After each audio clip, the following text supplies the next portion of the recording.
Come ride the little train that is rolling down the tracks to the junction. Forget about your cares, it is time to relax at the junction. Lots of curves, you bet, and even more when you get to the junction. Petticoat Junction. There's a little hotel called the Shady Rest at the junction. Petticoat Junction. It is run by Kate. Come and be her guest at the junction. Petticoat Junction. And that's Uncle Joe. He's a moving kind of slow at the junction. Petticoat Junction.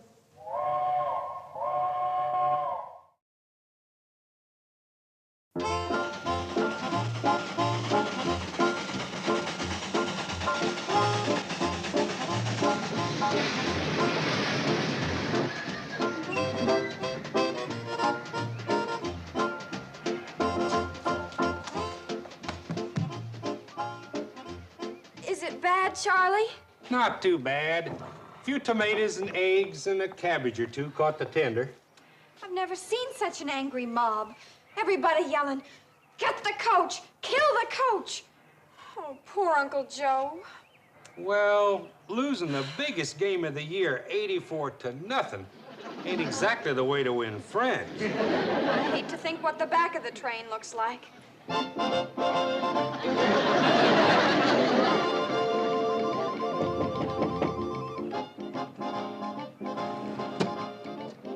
Safe to come out now? Yes, Mr. Bedloe.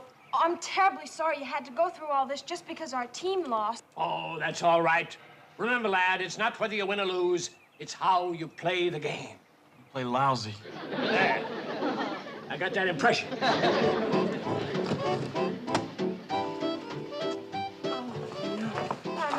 Oh, I'm sorry, kids. But remember, it's how you play the game. Yeah, that's what Mr. Bedloe just said.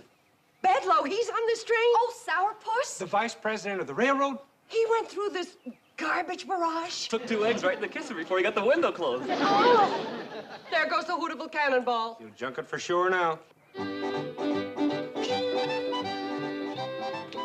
Mr. Bedloe, don't blame Charley and Floyd and their train. I mean your train. It's not their fault that Hooterville High lost every single game this year and the people finally got fed up. It's his fault. My uncle, the coach. Oh, Mrs. Bradley, it's nobody's fault. It's like the game of life. Sometimes we win, sometimes we lose. But the important thing is to take both with a smile. Oh, I don't blame you for being mad. Here, take Mr. Bedloe up to the hotel, give him the bridal suite next to the bath, and give him anything he wants with no charge. He's our guest. No, I insist on paying. Oh, you're gonna feel so much better when you have a nice hot bath. Betty Jo, you clean up his suit while he's freshening up for dinner. Now, hurry now. No, don't fuss over me, girls. Charlie, there goes the meanest, most... Did he say something nice? Sounded like it from here. Charlie, there's something rotten in Denmark. There's something rotten in Hooterville, too. And I think all of it hit this train. You can come out now, Coach. Okay, Joe. Is it safe? Reasonably, you still got to face Kate. Oh, hi, Kate. Aye. Well, Hooterville Hornets dropped another close one today. Close is right. Close to 100-0.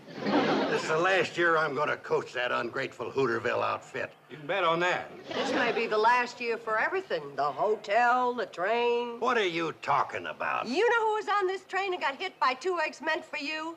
Who? Mr. Mean himself, Homer Bedloe. He don't scare me none. I'll face up to him just like I faced up to that angry mob.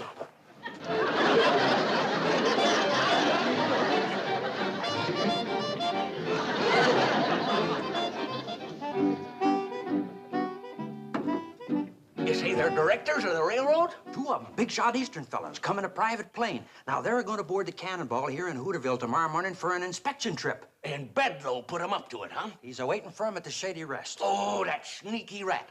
Somebody's got to warn Kate and the boys. Well, how? There ain't no train, no phone, no road, no... The handcar. Yeah, send Herbie Bates. No. He got chased out of town along with his coach. Sam, you can't pump that car clear to Kate's hotel. But I can try.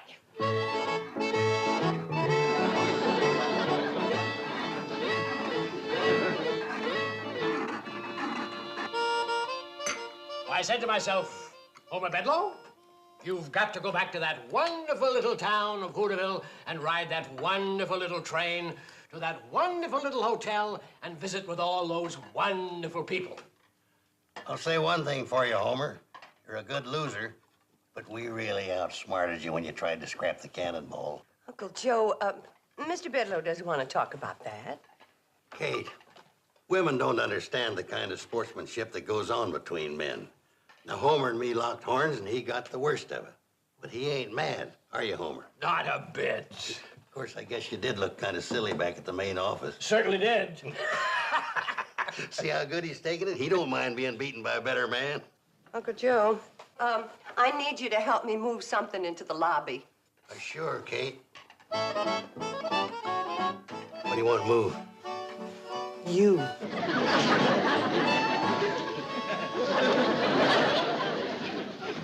How long are you planning to be with us, Mr. Bedloe? Oh, I think along about noon tomorrow ought to do it. Oh. Isn't that about the time you boys get the train back from Hooterville? Yes, sir, and we'll be right on time for you, Mr. Bedloe. Oh, no. Take your time. Be late. I don't mind. Hear that, Charlie? We can sleep late. Floyd, we got to get up early and clean the train. It's a mess. We'll help you. Sure we will, Charlie. Oh, no. You young people shouldn't waste a good Saturday morning cleaning a train. Besides, it'll be a good object lesson for the people of Hooterville to see that train the way it is. Remind them of how ugly mob violence can be. No. The messier it looks, the better. I tell you, that man's up to no good. He's out for revenge. Well, now, if he was a woman, I'd agree with you. Never turn your back on a woman. They're sneaky, cunning, and treacherous. Thanks. But a man is different, so stop worrying about Bedloe. Uncle Joe, you tell Floyd and Charlie to meet me down at the train. I'm going into town and talk to Sam Drucker. What about? About the price of horseradish. Well, at least I got you to stop worrying about Bedloe.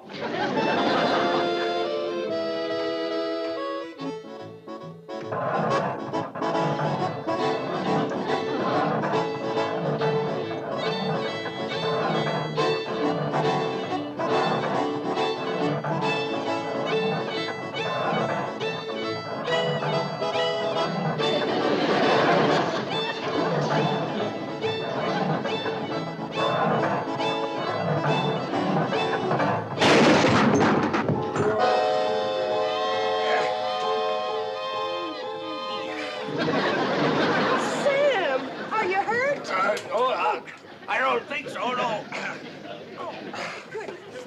I'll be all right, Kate, as soon as I can stop pumping. Watch the blisters. Oh, I'm sorry. Who is it, Kate? Sam Drucker. Listen, is Bedloe up at the hotel? Yeah. Come on up and say hello. He's changed, Sam. Nicest fella you ever want to meet. Horseradish? Well, you can talk to Kate about that later. Come on up and visit Bedloe. No, listen to me. Bedloe is here for only one reason. He's got a scheme that'll finish this train once and for all. You hear that, Uncle Joe? Yeah. And it don't surprise me none. You know, I was suspicious of him the minute he walked in.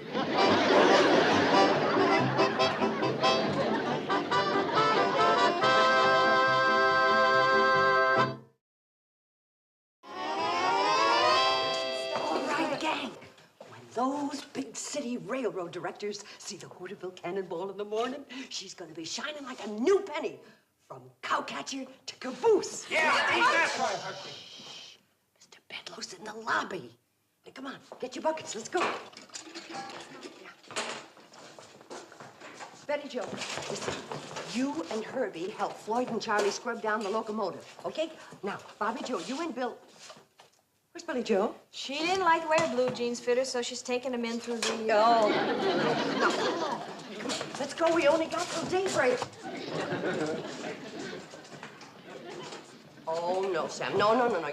You've done your part. You go to bed and rest those blisters. Not me, Kate. I want to be in and foiling Bedloe all the way. Thank you, Sam. He dozed off. I think it was your eggnog that did it. Well, I thought it would. I put half a bottle of cooking sherry in it. I wondered how he could go to sleep while I was telling him the story about my wooden Indian. I was telling him all about my great-great-uncle, Kit Carson, how he carved it out of solid oak with a hunting knife given to him by this old Indian chief when he was just a boy living in the woods down in southeast. Joe, you're putting me to sleep, and I got work to do. And so have you. So grab a bucket and head down to the train. Kate, don't you think somebody should stay here and keep an eye on Bedloe? Well, I'm gonna do it. I got work to do here in the kitchen. Did you set his watch ahead? Yeah, set it ahead till midnight. How about the other clocks? Oh, I forgot.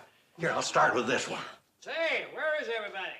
Oh, Uncle Joe, get this stuff out of sight. Here. Mrs. Bradley, why'd everybody disappear till? Shh. Everybody's in bed asleep. It can't be at this time of night. It's... Holy smokes, it's after midnight. Shh, you wake everybody up. There must be something the matter with my watch. It can't be this late. Well, it is, and you should be in bed, too. I'm not sleepy. I'll make you some more eggnog. Oh, that's darn good eggnog, but I don't want you to go to all that trouble. Oh, it's no trouble at all. I can't believe I slept for 3 hours.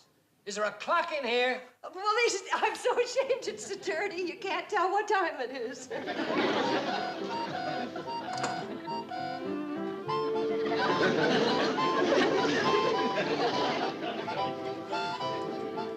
There you are. Juanita, one? What's all the commotion down here? Can a fella get a night's sleep? Mr. Bedloe, what's the meaning of this? Alone with my niece here in the middle of the night. How far is this gone, Kate? Are you prepared to marry this woman? Now, wait a minute. I just came in here. She was just gonna make me some more eggnog. Well, I think you've had enough to drink already. These carryings on might go up in the city, but out here we don't allow any hanky-panky with our women folk. Hanky-panky? You get to your bedroom and stay there. And just be glad I didn't have my shotgun handy. Please explain to him that I haven't got any romantic interest in you. Would I be telling him the truth, Homer? Well, you have been extra nice to me on this trip. What other reason could you have? What other reason? Now, let me tell you something. Oh, good night.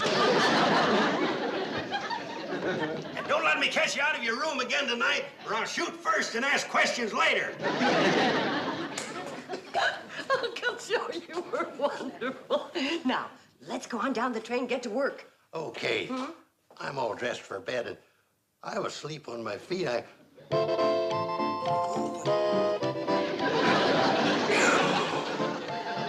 Let's go.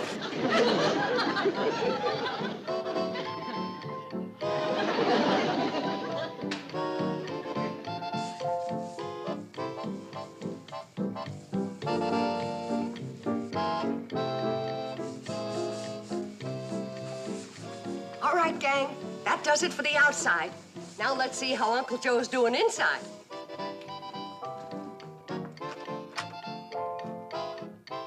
Uncle Joe?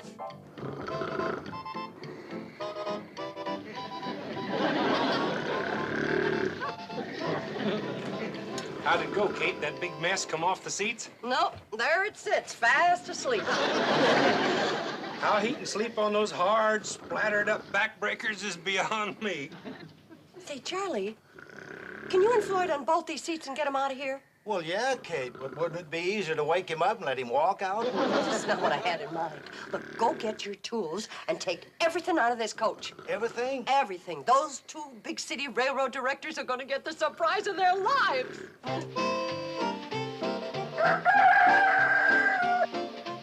That's funny. I could have sworn there was a chair and couch there last night.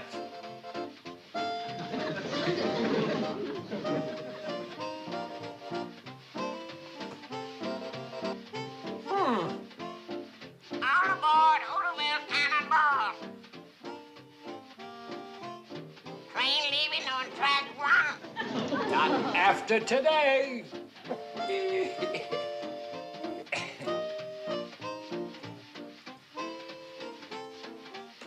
Thought you might like some company for breakfast, Joe Carson? Very funny. Ready for breakfast. The Hooterville Cannonball is due in 1 minute.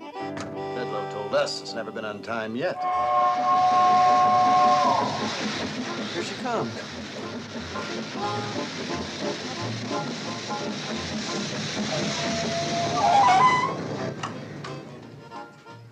Hooterville!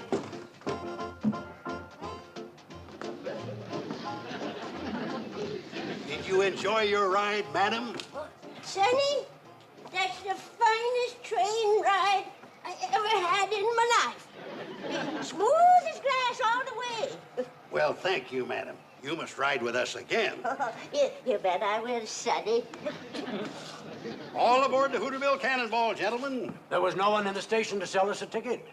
Part of the satisfaction guaranteed service. We collect the fare at the end of the ride only if you're happy. Hey, that sounds great. Sounds like very bad business to me.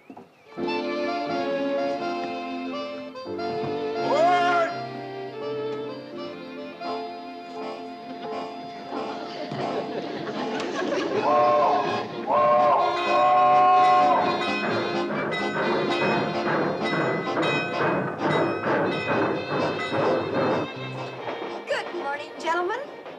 Welcome aboard train number 3, the Hooterville Cannonball. I'm your hostess, Miss Bradley. How do you do? Hello. Your engineer for this trip is Mr. Charles Pratt, a veteran of 35 years at the throttle. Your fireman is Mr. Floyd Smoot. And your conductor is Mr. Joseph Carson. We will be cruising at a safe, comfortable speed of 40 miles an hour. And a delicious hot meal will be served en route. If there's anything I can do to make your trip more comfortable or enjoyable, you have only to ask. Thank you.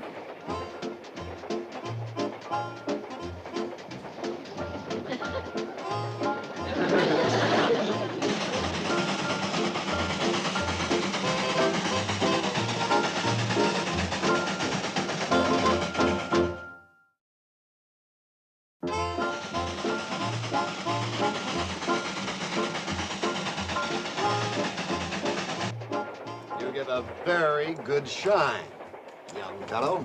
Thank you, sir. Hey, John, do you notice the porter's smock? Like they wear in Europe.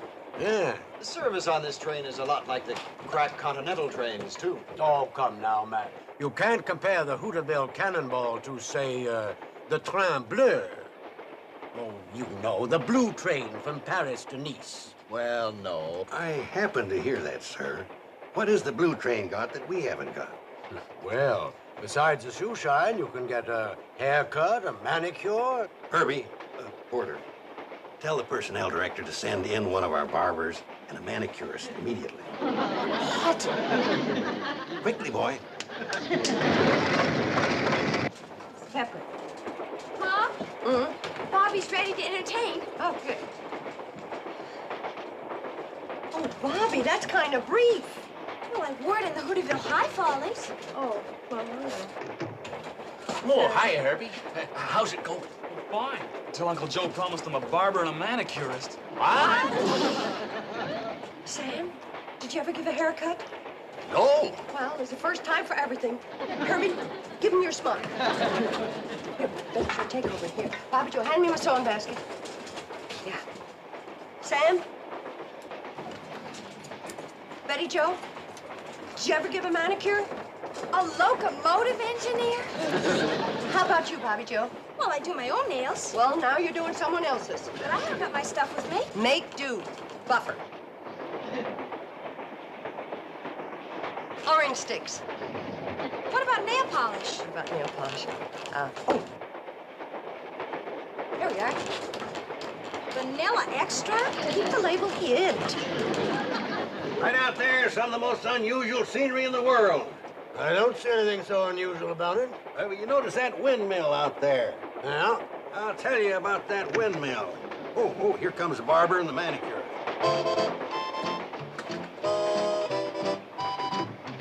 Well, I'll be darned. I'd rather be manicured.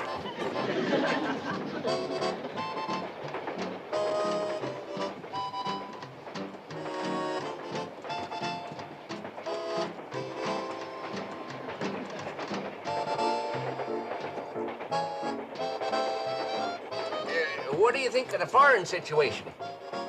Which one? Take your pick.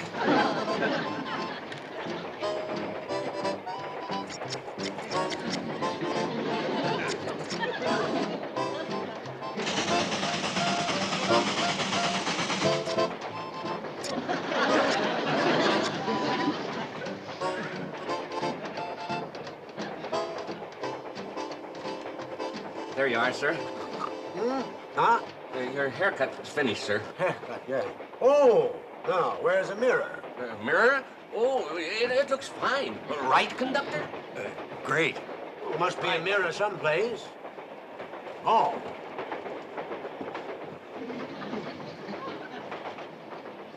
Barbara, come here. Yes, sir. That is the best haircut I ever had. Thank you. I, Barbara, could certainly take lessons from you. Say, Max, how's your manicure? Sensational. This whole train is sensational. You said it. John, do you think maybe Bedloe drinks? I don't know if he does now, but he may start after I get through with him. I'm telling you that when John Fisher gets through with a Hooterville Cannonball, it'll be nothing but a pile of scrap. He'll rip up those tracks with his bare hands. There's the only man I know that's meaner than me. These local yokels thought they had me over a barrel, thought they had me outsmarted. Well, nobody gets the best of me. I never forget, and I never forgive. I'll see every last one of them in the poorhouse. Come to think of it, I'm as mean as John Fisher. Maybe meaner.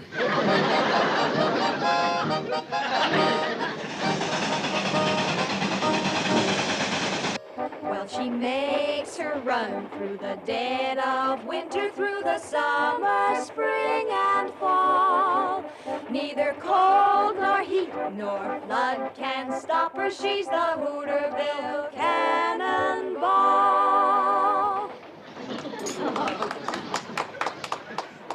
Betty Jo, maybe the gentleman would like another helping. Oh, no, please. I've had 5. 6 for me. What was that delicious concoction? Just chicken and dumplings, country style. Specialty of the Hooterville Cannonball chef. I'd like to meet him. Would you ask him to come in? He never leaves the kitchen. You actually have a kitchen in there? He's small but efficient. Let's go see it. It may serve as a model for our new diesel streamliners. Good idea. You gentlemen connected with some railroad? Well, as a matter of fact, we're 2 of the directors of this railroad. Oh, dear, my goodness, did you hear that? Why, if we'd have known that, we'd have given you our first-class service. What have we been getting? Economy tourist class. Max, there's no 2 ways about it. This is the greatest train on wheels. Bar none. And we've ridden them all. Wait till I get my hands on Bedloe.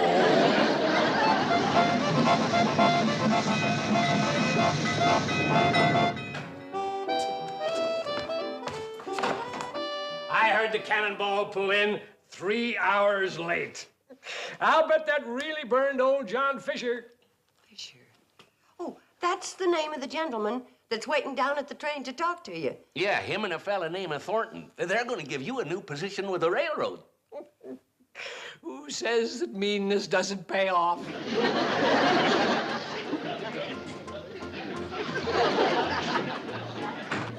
Floyd and me sure do appreciate this, Mr. Fisher. Yeah, Mr. Fisher.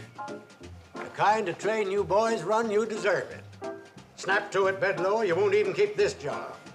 Yes, sir, boss. Where'd I go wrong?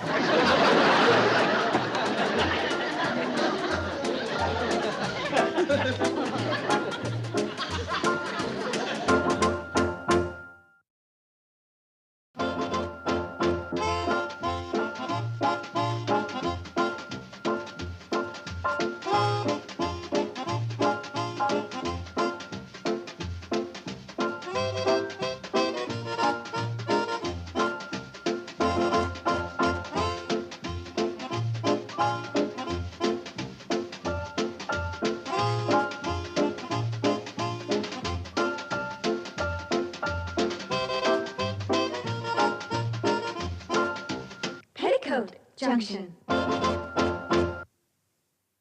This has been a Filmways presentation.